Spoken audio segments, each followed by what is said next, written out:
At dinner, my parents leaned back in their chairs, smirking like they were enjoying some twisted performance. Then my mom asked, "So, Rowan, how does it feel being worthless?" Everyone laughed. I didn't. I said one sentence, just one, and the table went dead silent. Stay with me as I tell you what really happened, because this moment changed everything for me. My name is Rowan Hale. I'm 25, quiet, and the kind of person people assume will never fight back. My whole life, I've been treated like the family mistake. My parents, Marcia and Ellery, never missed a chance to remind me how disappointing I was. It didn't matter what I tried or how hard I worked. Nothing was ever enough. And sitting right beside them, enjoying every second of it, was my older brother Denton. Charming, perfect, talented Denton. The golden child. The one they bragged about to strangers. Every family dinner felt like a test I already failed. They talked to me like I was slow or weak or just unnecessary. And I took it. For years, I sat there quietly, trying to survive the comments, the jokes, the insults dressed up as family teasing. But this dinner was different. There was something meaner in the air, something sharper in the way they spoke to me. My mom's smile had a certain cruelty in it. My dad looked bored, like even insulting me no longer gave him enough entertainment. Denton just watched me with that smug expression he practiced in the mirror. They started with small digs, my job, my clothes, the way I ate. Then my mom leaned forward and said it with a laugh in her voice, like she was sharing something funny with the world. "Rowan, how does it feel being worthless?" The table burst into laughter. Real laughter. Loud. Cruel. Denton slapped the table. My dad let out a snort. My mom covered her mouth like she was trying not to laugh too hard. I didn't laugh. I didn't look down. I just sat there, staring at them, feeling something in me shift. Something that had been quiet for far too long finally woke up. And then I said it. One simple sentence. One truth they never expected me to know. "I know what you did with grandfather's money." That was it. 7 words. But the effect was instant. The laughter died mid-breath. Denton's smile dropped like a stone. My mom's eyes widened. My dad leaned back, his face tightening. The air in the room changed, heavy, tense, afraid. They had spent years talking down to me, acting like I was too clueless to understand anything that happened around me. But now they knew I knew something big. No one spoke for a long moment. They just stared at me, waiting to see what I would say next. But I didn't say another word. I didn't need to, because that one sentence was the beginning of everything. The beginning of their fear. And the beginning of my revenge that I didn't say anything else at that dinner table. I just watched their faces fall apart. But the truth is, that moment didn't come out of nowhere. It came from something I discovered weeks earlier, something that turned my entire world upside down. It happened late one night when I stopped by my parents' house to pick up a box of old things from the attic. I wasn't looking for trouble. I wasn't looking for secrets. I just wanted to grab my belongings and leave. While searching the attic, I found a dusty metal file box pushed behind an old suitcase. It wasn't labeled, which made me curious. When I opened it, I saw folders, bank statements, legal papers, and documents with my grandfather's name on them. At first, I thought they were just old records my parents forgot to throw away. But as I flipped through them, my stomach dropped. These papers weren't random. They were detailed statements of an account that belonged to my grandfather, and the balance that was supposed to transfer to me when I turned 21. Money meant for my future, for my stability. Money he trusted my parents to handle honestly. Except they didn't. The signatures on the transfer forms looked off. Shakier. Too neat. I stared at them for a long time, trying to understand what I was seeing. Then I saw a smaller document paper-clipped to the back, something printed from an email. It mentioned Denton handling the signatures since Rowan won't know the difference. My brother. The golden child. The one who always smiled like he knew something I didn't. And apparently he did. I felt sick. I sat there in the attic, breathing in dust and betrayal. My hands were shaking as I read page after page. My parents had signed off on everything. Denton had forged what he needed to. Together, they emptied the account completely. Every dollar my grandfather wanted me to have gone. Spent. Used without a single word to me. It finally made sense. All the insults. All the ways they talked down to me. They never thought I was useless. They needed me to think that. They needed me small. Quiet. Confused. Easy to control. If I believed I had nothing, I wouldn't question why they seemed to have everything. For the first time in my life, anger didn't scare me. It focused me. I put every paper back exactly the way I found it, closed the box, and placed it where it had been. I didn't confront them. Not then. Not yet. I walked out of that house with a calmness I didn't recognize. I knew I had to get away from them, so I moved into a small apartment the next week. I didn't block their numbers. I didn't cut them off loudly. I didn't change anything on the surface. I pretended everything was normal. But inside, I had already started planning. Quietly, patiently, because now I knew the truth. And I was going to take back everything they stole. After I moved out, I knew I couldn't rely only on what I found in that attic. I needed someone who actually understood the legal side of things. Someone who could tell me if what my family did was just immoral or truly illegal. My grandfather had once mentioned an attorney he trusted more than anyone, a woman named Agatha Brinley. I remembered her name only because he used to say, "If anything ever happens to me, Agatha will know what's right." So I looked her up. Her office was small, tucked into a quiet part of town, nothing flashy. When I walked in, she looked up from her desk with sharp eyes that felt like they could see straight through me. I told her who I was, and the moment I mentioned my grandfather's name, her whole face softened. She remembered him. She even smiled a little and said he spoke highly of me. I didn't feel like someone worth speaking highly of then, but hearing it made something inside me loosen. I showed her the copies I made of the documents, the signatures that looked forged, the bank statements, the transfer forms. She didn't interrupt once. She read every page slowly, carefully, and when she finally looked up, her expression had changed completely. "Rowan," she said quietly, "what your family did wasn't an accident. This was intentional theft. And yes, it's illegal." My heart dropped, even though I already knew. Hearing it from her made it real. She explained what I could do: open a discrete case, gather stronger proof, and build a timeline that showed exactly how they manipulated everything. She warned me not to confront them yet. Not to show anger. Not to change my behavior too suddenly. If they suspected anything, they could hide or destroy more evidence. So I agreed. We opened the case quietly. No big moves yet, just preparation. From that day on, I became someone I never thought I could be. I started documenting everything. If my mom called and made a snide comment, I wrote it down. If my dad slipped up and mentioned money, I recorded the date and time. I copied emails. I collected bank statements from years ago. I checked every detail twice. At work, I kept my head down. At home, I kept my space clean and quiet. Around my family, I stayed polite and calm, answering calls just enough so they wouldn't get suspicious. I let them think I was still the same weak, harmless Rowan. But inside, I was building something stronger than any of them imagined. Around that time, I grew close to a coworker named Leona Parker. She wasn't loud or dramatic, just warm in a way that made people feel safe. When she first noticed I looked stressed, she asked if I was okay. Nobody ever asked me that before, not sincerely. Little by little, I opened up. Not everything, but enough. She listened without judgment. She encouraged me when I doubted myself. She reminded me I wasn't crazy for wanting justice. Leona became the first person who made me feel like I didn't have to go through this alone. And with her support, along with Agatha's guidance, I began to realize something important. My family had spent years making me small. But now, quietly and patiently, I was growing into someone they wouldn't recognize. Someone who wasn't afraid of them anymore. Someone who was finally ready to fight back. It didn't take long before my family noticed that something about me had changed.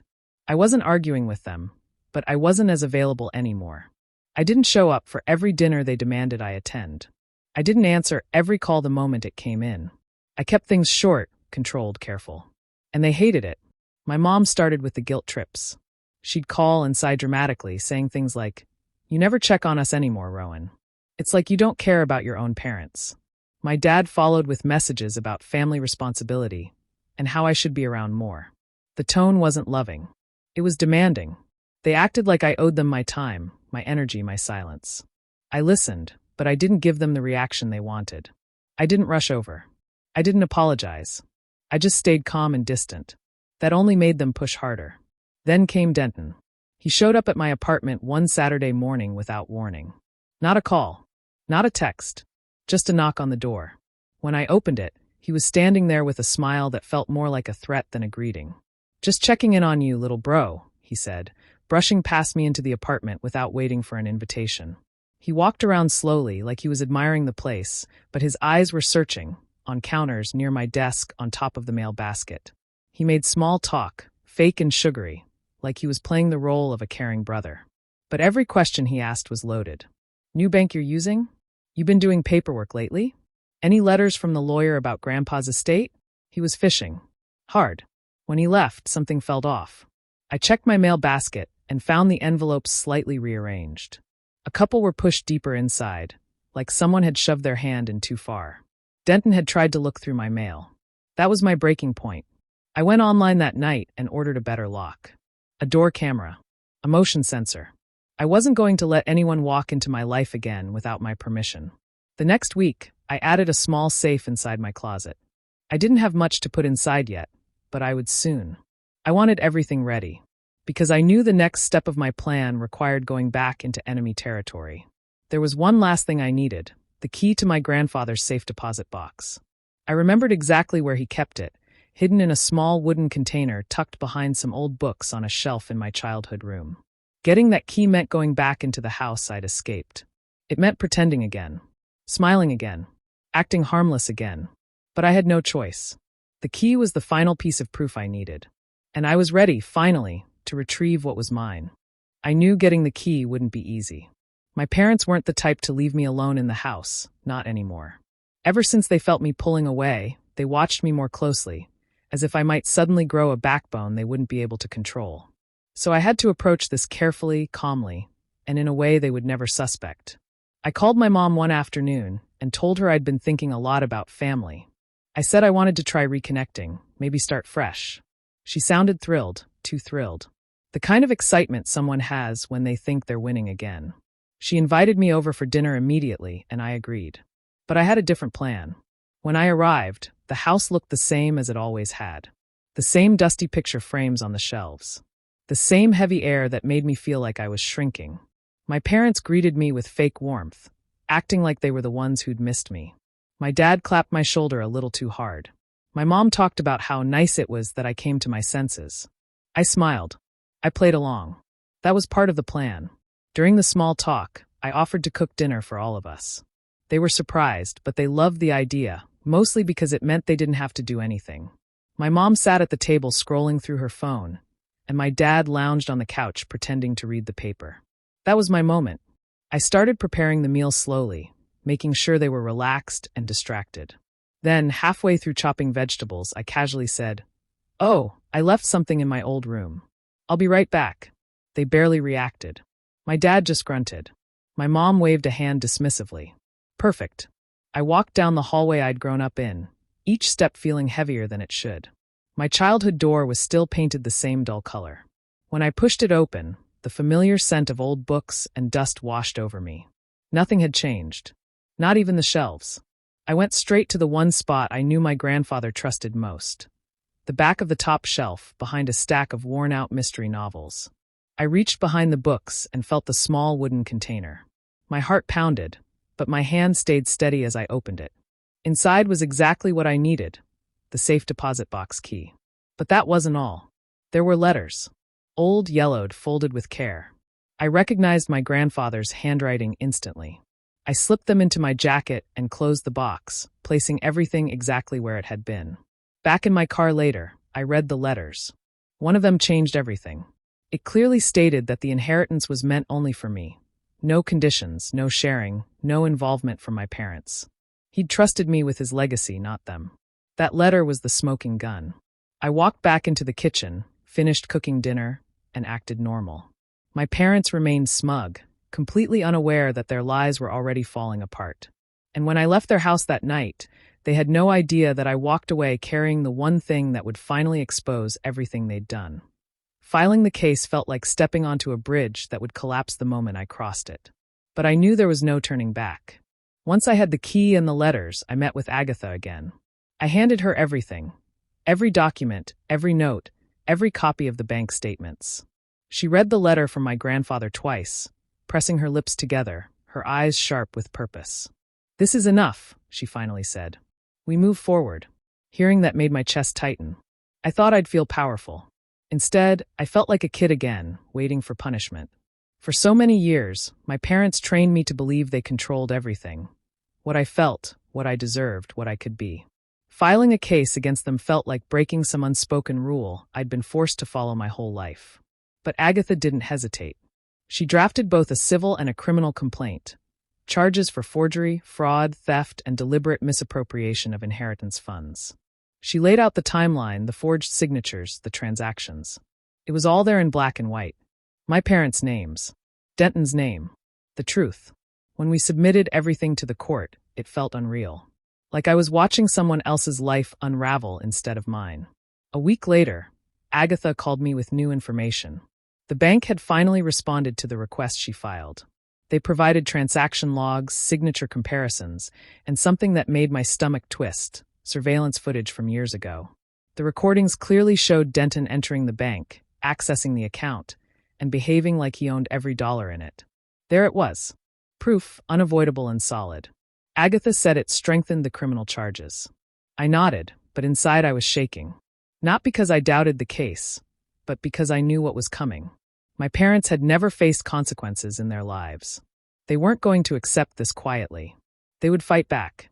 They would blame me. They would twist the story until even I questioned myself. That night, I sat alone in my apartment staring at the papers spread across my table. My hands wouldn't stop trembling. Every scenario played through my head. My mother screaming at me, my father calling me ungrateful, Denton showing up at my door furious. I kept thinking, what if I can't handle this? What if I'm not strong enough? Leona noticed something was wrong the next day at work. She pulled me aside and asked if everything was okay. I didn't tell her every detail, but I told her enough that things were moving fast that it scared me. She placed a hand on my shoulder and said softly, Rowan, you're not doing anything wrong. You're doing what's right. You deserve justice. You deserve peace. Those words steadied me more than she knew. The legal process officially began the next morning. Filings were confirmed. Hearings were scheduled. Notices were prepared. And as everything started moving forward, I realized something. For the first time in my life, I wasn't just reacting to what my family did. I was standing up to them. And this time, they were the ones who would have to answer for their actions. The day the legal notices arrived, I knew the game had officially changed. I watched from a distance as my parents and Denton reacted exactly how I expected, except even more dramatically. The mailman had delivered the envelopes in the morning, and by afternoon, the atmosphere in their house had shifted from smug confidence to thinly veiled panic. My mom called first, her voice sharp and frantic. Rowan, this is insane. You're trying to destroy the family. Her words rang with desperation, not anger, and it was almost laughable if I didn't feel the weight of years of manipulation pressing down on me. I stayed calm, sitting at my apartment desk, reading her accusations without flinching. I'm only taking what was mine, I said evenly. No anger, no hesitation, just truth. That simple phrase seemed to throw her off. She sputtered, trying to twist it into guilt, but I held firm. Next came my dad. He called like a hurricane, yelling, demanding, threatening. His voice shook, and at first, I felt the familiar twinge of fear I'd carried my whole life. But then I remembered all the evidence I had, the letters, the documents, the proof I'd worked for. I remembered Agatha's words. You're doing what's right. I took a deep breath. I'm not doing this to hurt anyone. I'm only reclaiming what's mine. Denton, of course, was the worst. That smug, golden child act didn't last long when he realized he might actually lose. He showed up at my apartment unannounced one evening, trying to intimidate me. He leaned against my doorframe, crossed his arms, and said, You really think you can take us down, Rowan? You don't have what it takes.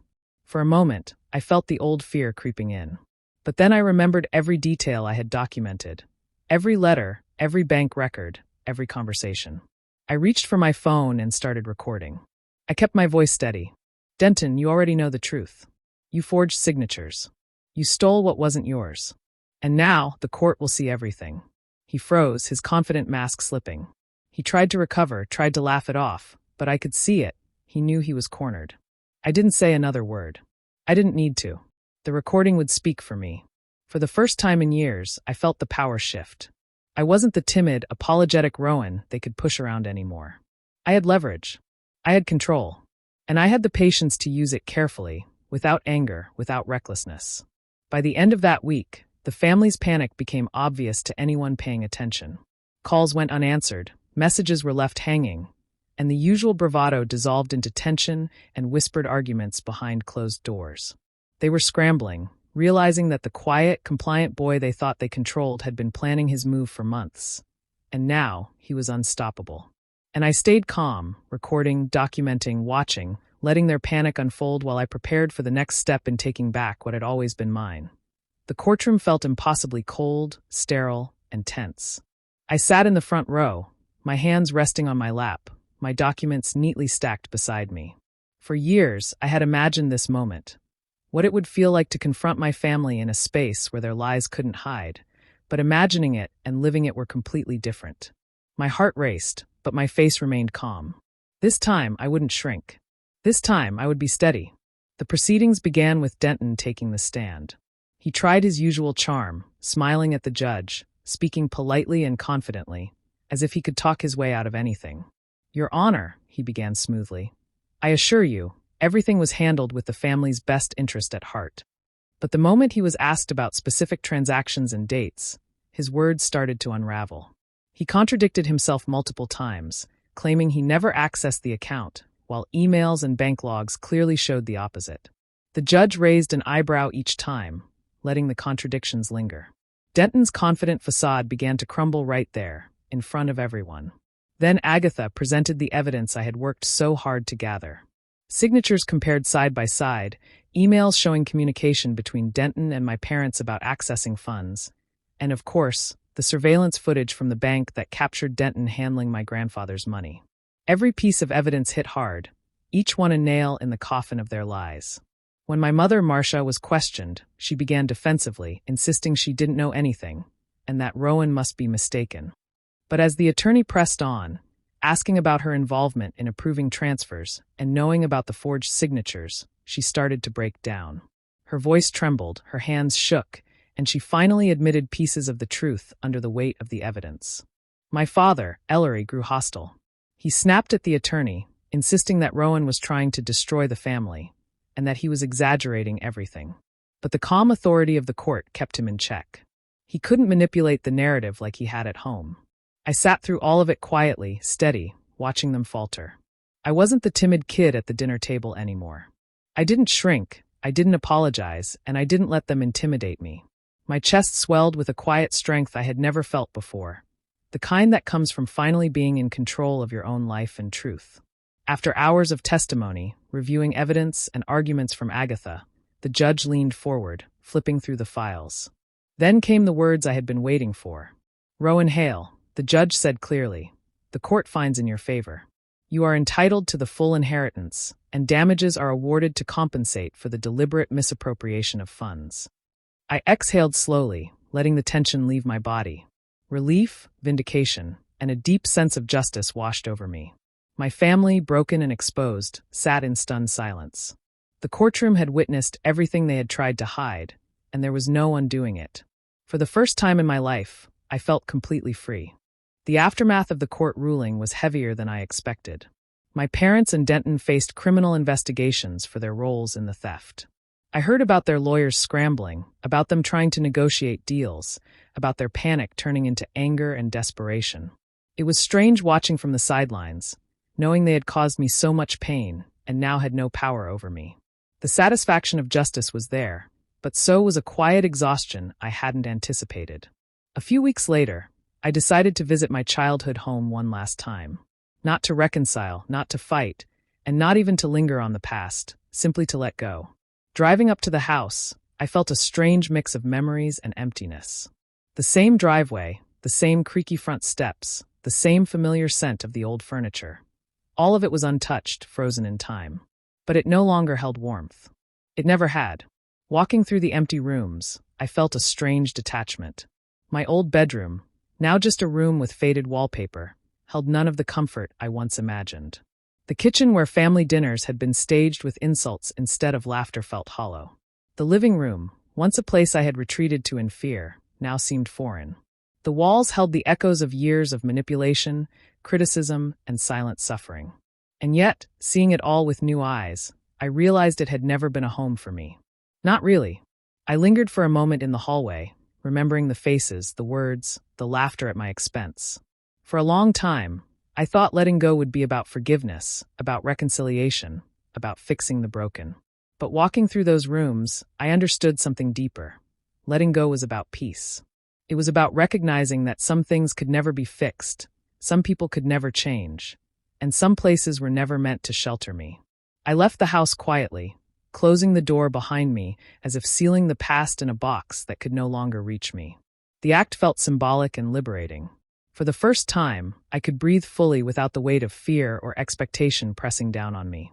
I didn't look back, and I didn't feel the pull to check on what they were doing or thinking. My life was no longer theirs to manipulate. Back at my apartment, Leona was waiting. She didn't need to ask what had happened. She could see it in my face. Sitting across from me, she offered quiet reassurance. "You did what you had to do," she said softly. "Now you can finally live for yourself." And that's when the full emotional weight hit me. Years of being belittled, ignored, and controlled could not erase the fact that I had reclaimed my life. I had fought, I had endured, and I had won, not just legally, but emotionally. With Leona by my side, I allowed myself to feel everything: relief, sorrow, and finally peace. I realized that freedom didn't come from revenge alone. It came from stepping away, cutting ties, and refusing to let the past dictate my future. For the first time, I truly felt it. I was free. Completely and undeniably free. The day I signed the papers for my new house, a small lakeside property far from the chaos of the city, I felt something I hadn't in a long time: calm. The sun reflected off the water, the air smelled faintly of pine and earth, and for the first time, I could imagine a life built entirely on my own terms. No manipulation, no guilt trips, no constant reminders of being less than. Just me. Inside, I set the house up slowly, carefully, like I was laying the foundation not just for a home, but for a new life. On the mantel above the fireplace, I placed the letters from my grandfather, the man who had always believed in me when no one else did. His handwriting stared back at me, a silent affirmation that I was worth more than what my parents had tried to convince me of. Each letter felt like a bridge between my past and the life I was finally claiming. A week later, a letter arrived from the court. My hand trembled slightly as I opened it, half expecting another challenge or complication. But there it was, crisp and final. Denton's appeal had been denied. No more delays, no more manipulations, no more games. The victory was complete. The justice I had fought for, the truth I had clawed back, was sealed. I walked through the rooms of my lakeside home and finally felt the weight of freedom settle over me. Every wall, every window, every corner belonged entirely to me. I could make mistakes without judgment, laugh without permission, and live without fear. I had worked silently, patiently, and deliberately to reclaim what was stolen from me, and now I could enjoy the results without looking over my shoulder. Leona visited one afternoon, bringing coffee and the quiet reassurance I had come to rely on. She smiled when she saw the letters on the mantel. "You've really done it," she said. "You've taken control of your life." Her words struck deep, but in a way that felt different than before. This time, I didn't need validation. I had proof in every room, every document, every moment I'd endured and conquered. That evening, sitting by the window overlooking the lake, I whispered the same sentence I had said at that fateful dinner table, the one that had stopped my parents in their tracks. Only this time, the words were not filled with fear or trembling uncertainty. They were steady, proud, and affirming. "I know what you did with grandfather's money." It felt like the final piece of a puzzle I had carried for years. The words weren't just about the money. They were about every insult, every manipulation, every doubt they had planted in me. Saying them now, in a place where no one could challenge me, where the past couldn't touch me, I finally felt the truth settle. I was enough. I was capable. I was free. As the sun set over the lake, casting a warm glow across the water, I realized I had reclaimed more than inheritance or justice. I had reclaimed my worth, my identity, and my peace. For the first time in my life, I didn't feel like the family failure. I felt like Rowan Hale, whole, strong, and undeniably mine. Do you think Rowan made the right choice by cutting ties with his family and starting fresh, or should he have tried to mend things with them? Share your thoughts in the comments. I really want to hear what you think. And if you love stories like this, make sure to subscribe and hit the notification bell so you never miss a new one.